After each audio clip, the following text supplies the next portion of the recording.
Atos dos Apóstolos. Lucas escreveu 2 livros, que seriam o volume 1, volume 2. Volume 1, Lucas. Volume 2, Atos. Consegue pensar isso? Porque ele começa aqui dizendo: escrevi o primeiro livro, então esse aqui é o segundo, né? O Teófilo, relatando todas as coisas que Jesus começou a fazer e a ensinar, até o dia em que, depois de haver dado mandamentos por intermédio do Espírito Santo aos apóstolos que escolheram, foi levado às alturas.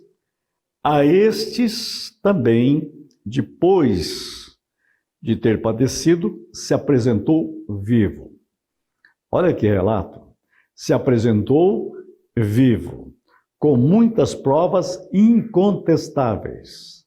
Lucas concluiu, analisando as provas, que elas eram incontestáveis. Ele se apresentou vivo, aparecendo-lhes durante 40 dias e falando das coisas concernentes ao reino de Deus.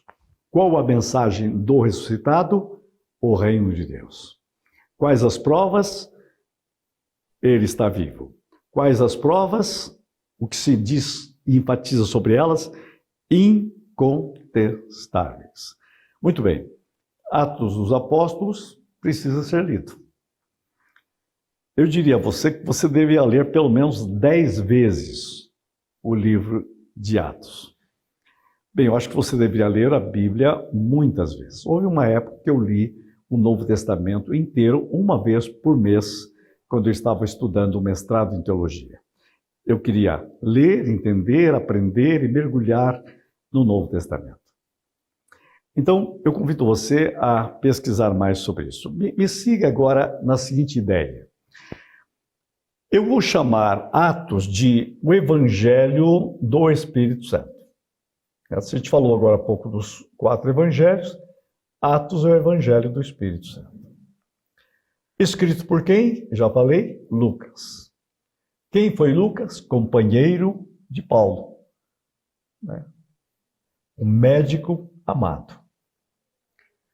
O mesmo que escreveu o Evangelho de Lucas. Estudiosos têm dito que o título está errado, porque fala de Atos dos Apóstolos. Mas, na verdade, quando você começa a ler, não tem muito sobre todos os apóstolos, apenas fala mais de Pedro e depois de Paulo. Todos os outros apóstolos são deixados despercebidos, por isso o título não é adequado. Então, não é que está feio o título, é que agora já ficou famoso, mas não está muito adequado. Ele fala mais de Pedro e de Paulo.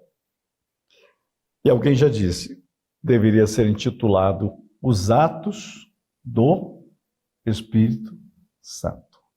Porque essa é a ênfase em todo este livro. Ou talvez até mesmo Os Atos do Senhor Jesus Cristo, por meio do seu Espírito. Isso é Atos dos Apóstolos. Eu gosto de perguntar a Atos o seguinte: e agora? O Espírito Santo operou através daquela igreja, operou através daqueles discípulos, e agora? Eu vou dizer agora é a sua vez. Aí você pastoral. Nós precisaríamos de continuar sendo uma bênção, como foram eles em Atos. Atos é uma história que continuou de forma tremenda o que Jesus começou a fazer e ensinar. Lucas continua a dizer, até o dia que foi assunto aos céus. Então, isto é, o livro de Atos é uma continuação do que Jesus Cristo fez nos evangelhos. Só que agora, pelo poder do Espírito Santo, de uma forma poderosíssima, né? Porque o Espírito Santo veio sobre os discípulos e a igreja. Então, ele veio para a igreja. Ele veio para agir na igreja, para glorificar Jesus na igreja. O que ele fez? Então, Lucas, ao colocar isso, ele diz que o Senhor Jesus continuou, o Espírito Santo continuou a fazer o quê? O que Jesus Cristo começou a fazer.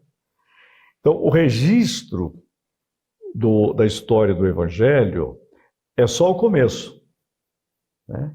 É só o começo. E o Espírito Santo cumpre daí o quê? Cumpre o programa concebido por Deus, né? Ele começa a sua obra através do que nós conhecemos como corpo de Cristo. Como eu acabei de dizer, Atos é um livro a ser lido, é um livro a ser seguido, é um livro a ser pensado teologicamente e é um livro para ser praticado. Então, minha ênfase nesta videoaula é que você leia, releia e um pouco mais estude Atos dos Apóstolos para compreender o que o Espírito Santo faz e quer na igreja hoje. Até a próxima aula.